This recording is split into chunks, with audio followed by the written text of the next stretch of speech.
او دا خو زما جانان مبارک فرمایلی دی من مشى مع ظالم ليقويه وهو يعلم انه ظالم فقد خرج من الاسلام. چا چې د ظالم ملګرتیا وکړه ورته پته مو چې دا ظالم دی، داغه باوجود هم داغه ملګرتیا وکړه، زما جانان فرمای په دې ملګرتیا باندې دا سړی د اسلام نه بهر شو. اوس مونږ به تاسو دا سوچ کوو چې آخر په دې ظالمانه نظام کې بیا ولې مونږ خپل سرونه ورکړي دي.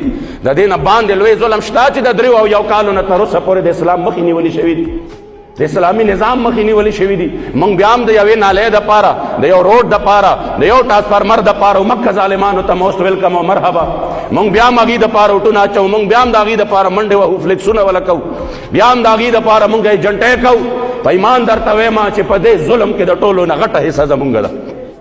که مونږ دا ظالمان په ځان باندې نه وی مقرر کړي، مونږ د اسلام نظام لغاړه ورکړې وي، په دې یو نظام کې ظالم ته سزا نشته چې کوم نظام د اسلام دی. واحد اسلام داسې دی چې دا اسلام د ظالم ګریوان ته لاس اچوي، د مظلوم فریاد اوري. ستا چې کوم نظام دی په دې نظام کې خود قصور د هغې ماشومې بچی د زینب بیبي، د هغې ماشومې چې د چا ریب شوی دی، د هغې فریاد اورېدو ته هم تیار نو چې هغه په خپل مایکونو باندې میډیا ته فریاد شروع کړو، نو دوی ول زر مایکونه بند کړو.